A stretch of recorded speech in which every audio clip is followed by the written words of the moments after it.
అందరికీ నమస్కారం. ముందుగా శ్రీమాత్రే నమః, శ్రీ గురుభ్యో నమః. గంగాధర్ వాస్తు జ్యోతిష్యాల యూట్యూబ్ ఛానల్కి స్వాగతం అండి. మనం ఈరోజు వాస్తులో చర్చించుకోబోయే టాపిక్ ఏంటంటే 16 గదుల నిర్మాణం.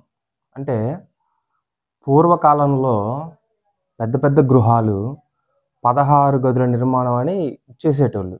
అంటే ఏ గదులు ఎక్కడ ఉండాలి, ఎలా నిర్మాణం చేసేవాళ్ళు, అసలు 16 గదులు అంటే ఏ గదులు నిర్మాణం చేసేవాళ్ళు అనేది ఈరోజు మనం ఈ వీడియోలో తెలుసుకుందామండి. ఇక్కడ చూడండి, నేను చూపిస్తాను. ఇక్కడ మనం గమనిస్తే ఇది చూడండి ఒకసారి. ఇది చూస్తే ముందుగా మనం దిక్కులు విదిక్కులు చూసుకుందాం. తూర్పు, పడమర, దక్షిణం, ఉత్తరం. విదిక్కులు తీసుకుంటే ఈశాన్యం, ఆగ్నేయం, నైరుతి, వాయువ్యం. అయితే ఇక్కడ మనకు చూడండి, ఈ బ్రహ్మస్థానం అనేది పూర్తిగా వాళ్ళు ఓపెన్ చేసేవాళ్ళు అనమాట. అయితే ఈ బ్రహ్మస్థానంలో ఏ గదులు కూడా నిర్మించేవాళ్ళు కాదు. అయితే దీనికి ముందు మనం ఒక చిన్న శాస్త్రంలో ఒక చిన్న శ్లోకం చెప్పుకుంటే, ఈశాన్యం దేవతాగేహం, పూర్వస్యం స్నాన మందిరం, ఆగ్నేయం పాకసాధనం, భాండాగార గృహం ఉత్తరే అన్నారు. అంటే ఇక్కడ చూడండి, మనకి ఈ శ్లోకంలో చెప్పినట్టుగానే ఈశాన్యం దేవతాగేహం, ఈశాన్యంలో దేవుని గది, పూర్వస్యం స్నాన మందిరం, తూర్పులో స్నానాల గది, ఆగ్నేయం పాకసాధనం, ఆగ్నేయంలో వంటగది, భాండాగార గృహం ఉత్తరే, భాండాగారం అంటే ధనం ఉంచే గది, ఈ ధనం నిల్వ ఉంచే గది ఉత్తరంలో ఉంచేవాళ్ళు అనమాట. ఇట్లా ఈ మనకు శాస్త్రంలో చెప్పినట్టుగానే ఈ గదులు నిర్మించేవాళ్ళు. ఇప్పుడు మనకి ఒకసారి చూడండి, ఇది ఈశాన్యంలో దేవుని గది, ఆగ్నేయంలో వంటగది, నైరుతిలో కానీ మీరు చూసుకుంటే నైరుతిలో ఆయుధశాల ఉంచేవాళ్ళు. అట్లానే వాయువ్యంలో ధాన్యశాల, అంటే మనకు పంట పండుతుంది కదా, ఈ రోజులలో వరి కానీ ఆ రోజులలో పండే పంటలు కానీ అట్లా ఆ పండిన ధాన్యం మొత్తాన్ని నిల్వ ఉంచే గది ఇది ధాన్యశాల. ఇప్పుడు ఒకసారి మనం ఈ గదులు మొత్తం చూసుకుందాం. ఇక్కడ ఈశాన్యంలో దేవుని గది ఉంచేవాళ్ళు. ఇక్కడ ప్రసూతి గది, ప్రసూతి అంటే తెలుసు కదా అందరికీ. అంటే ఇంట్లో ఎవరైనా ప్రసూతి అంటే డెలివరీ అయ్యేటప్పుడు కూడా ఇట్లా ఒక సపరేట్ గది ఉండేదన్నమాట. ఇట్లా సపరేట్ గదిలో ఇక్కడ డెలివరీ కార్యక్రమాలు అవి చేసేవాళ్ళు. తర్వాత ఇక్కడ చూసుకుంటే స్నాన గది, తూర్పులో స్నానాల గది ఇక్కడ ఉండేదన్నమాట. దీన్ని బట్టి ఏమర్థమవుతుంది, మీకు తూర్పులో స్నానాల గది ఉండొచ్చు. ఈ రోజులలో చాలామంది ఒప్పుకోరు. అట్లాగే ఇక్కడ చూసారా, ఈ వంటగదికి దగ్గరలో పెరుగు చిలుకు గది, అంటే అప్పట్లో గో సంపద ఎక్కువ ఉండేది. గో సంపద అంటే నెయ్యికి కానీ పెరుగు కానీ పాలకు కానీ డోకా ఉండేది కాదు. ఏ ఇంట్లో చూసినా పుష్కలంగా ఉండేవి అనమాట. ఆ రోజులు అసలు పాలు పెరుగు కొనుక్కునే పరిస్థితి లేదు. అట్లా ప్రతి ఇంటికి గోవులు ఉండేవి.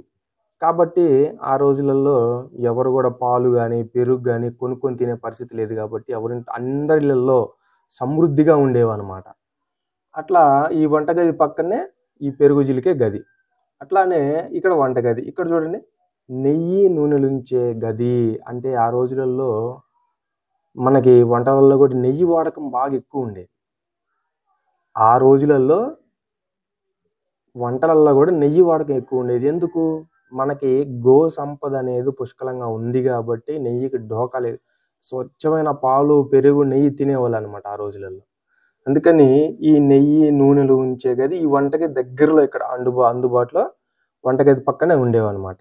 ఇక చూసుకుంటే దక్షిణానికి చూసుకుంటే పడక గది, గృహ యజమాని పడక గది దక్షిణంలో ఉండేది. ఇక్కడ శౌచాలయం అంటే మీనింగ్ తెలుసు కదా, ఒక విధంగా చెప్పాలంటే బాత్రూమ్. యామ్య నైరుత్య ఎవరి మధ్యో పురీష త్యాగ మందిరం. పురీష త్యాగ మందిరం అంటే బాత్రూమ్ అనే అర్థం. దానికి ఇంకొక వాడే శౌచాలయము.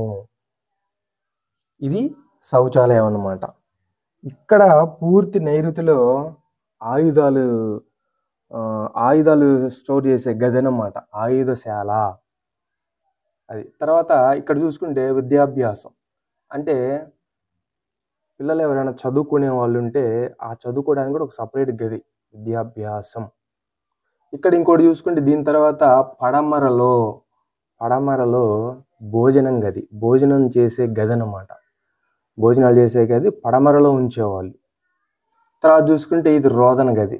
రోదన గది అంటే తెలుసు గదా! రోదన గది అంటే ఇంట్లో ఎవరికైనా బాధ, దుఃఖం వస్తే ఆ గదిలో కూర్చొని ఏడ్చేవాళ్ళనమాట. రోదన అంటే ఏడవటం. ఈ గదిలో మనిషి ఉన్నారంటే ఏదో బాధ కలిగి ఏడుస్తుంది, బాధలో ఉంది అని అర్థం. ఆ గదిలో ఉన్నారు అంటే. అది రోదన గది అంటే అప్పుడు అంటే పెద్దలు అంటా ఉండేవాళ్ళు. మీరు చాలా ఇళ్లల్లో గమనిస్తే నిన్నింట్లో ఉండి ఏడవకూడదు ఎవరైనా సరే అని అంట్లా ఉండేవాళ్ళు. ఆ వాడెందుకొచ్చిందంటే అట్లా గృహ యజమానురాలు గాని, ఇంట్లో స్త్రీలు గాని గృహంలో ఏడిస్తే ఆ గృహానికి మంచిది కాదు అనే ఉద్దేశంతో ఇట్లా బాధపడడానికి గూడా ఒక సెపరేట్ గదుండేది. అట్లా నెక్స్ట్ ధాన్యశాల. ఇది మనం పండించిన పంటలన్నీ స్టోర్ చేసుకోవడానికి ఇది ధాన్యశాల అన్నమాట. నెక్స్ట్ చూసుకుంటే రతి అంటే సంభోగ గది. అంటే భార్యాభర్తలు సంసారం చేసుకునే గది అన్నమాట. చూసారా? వాళ్ళు రతి సంభోగ గది గూడా ఒక సెపరేట్ గది ఎట్లా నిర్మించేవాళ్ళో. అంటే పూర్వం ఏవి ఎక్కడ చేయాలి అక్కడే చేసేవాళ్ళు. ఏ టైంలో ఏం చేయాలో కూడా అది వాళ్ళు ఒక సాంప్రదాయ ప్రకారమే పాటించేవాళ్ళనమాట. నెక్స్ట్ ఇక్కడ చూసుకుంటే ఉత్తరంలో ధనాగారము. అంటే వాళ్ళు సంపాదించిన ధనమంతా గూడా బంగారం, వజ్రాలు, వైడూర్యాలు ఆ రోజులలో బంగారం అదంతా వేరుగా ఉండేది గదా! ఆ సంపాదించిన ధనమంతా దాచుకోవడానికి ఉత్తరంలో ధనాగారం ఉంచేవాళ్ళు. అట్లాగే నెక్స్ట్ ఇంకోటి చూడండి లాస్ట్ ఔషధ వైద్య స్థానము. అంటే మనకి ఒక విధంగా చెప్పాలంటే మెడిసిన్ లాంటిది. అంటే ఈ రోజులలో మెడిసిను. అల్లోపతి, హోమియోపతి, ఆయుర్వేదం ఇయన్నీ ఉన్నాయి గాబట్టి అల్లోపతి అంటే ఇంగ్లీష్ మెడిసిన్స్. ఇట్లా ఉన్నాయి గాబట్టి ఈ రోజుల్లో ఇది. ఆ రోజుల్లో ఆయుర్వేదం వాళ్ళకి. అట్లా ఆయుర్వేద మెడిసిన్స్ అన్నీ దాచిపెట్టుకోవడానికి, దానికి సంబంధించిన వస్తువులన్నీ స్టోర్ చేసుకోవడానికి ఔషధ గది. ఇట్లా ఒక సిస్టమాటిక్‌గా చూడండి. ఒక సిస్టమాటిక్‌గా గృహాన్ని నిర్మించుకునేవాళ్ళు. ఈ రోజులలో ఇంతటి గృహం కట్టాలంటే అది సాధ్యమయ్యే పనే గాదు. ఎందుకంటే ఇంత పెద్ద స్థలం ఇక్కడ బ్రహ్మస్థానం ఓపెన్ జేసి చుట్టూ ఇలా గదులు నిర్మించి ఇట్లా చేసుకోవాలి అంటే చాలా పెద్ద స్థలం గావాలి. ఈ రోజులలో మనకి స్థలాలే జనాభా పెరిగిపోయిన తర్వాత స్థలాలు గూడా కరువైపోయినాయి. ఆ రోజులలో పల్లెటూర్లలో పెద్ద పెద్ద ఇల్లు. అంటే జనాభా తక్కువ, ప్లేస్ ఎక్కువుండేది గాబట్టి ఆ రోజులలో స్థలాలు పెద్దగా ఉండేవి. ఇల్లులైనా పెద్దగా ఉండేవి. ఈవెన్ పశుశాలలైనా సరే అంటే పశువులకి ఒక కొట్టాలని జెప్పేసి సెపరేట్‌గా నిర్మించేవాళ్ళు. గృహంలోనే అంటే అసలు వాళ్ళ ఇల్లు ఎంతుంటదో చూడండి. గృహం మొత్తాన్ని నిర్మించుకున్న తర్వాత గూడా మళ్ళీ పశుశాలలనేయి సెపరేట్‌గా ఉంచేవాళ్ళు. అట్లా మళ్ళీ రథాలు ఉంచడానికి గూడా సెపరేట్ షెడ్‌లు, సెపరేట్ శాలలు. ఇట్లా ఏనుగులు, గుర్రాలు అప్పట్లో ఉన్న వెహికల్స్ అయ్యే గదా! ఇప్పుడంటే మనకి యంత్రశక్తి వచ్చింది. అప్పట్లో అవే. ఎక్కడికైనా ఎళ్ళాలంటే గుర్రం వేసుకొని ఎళ్ళిపోవడమే.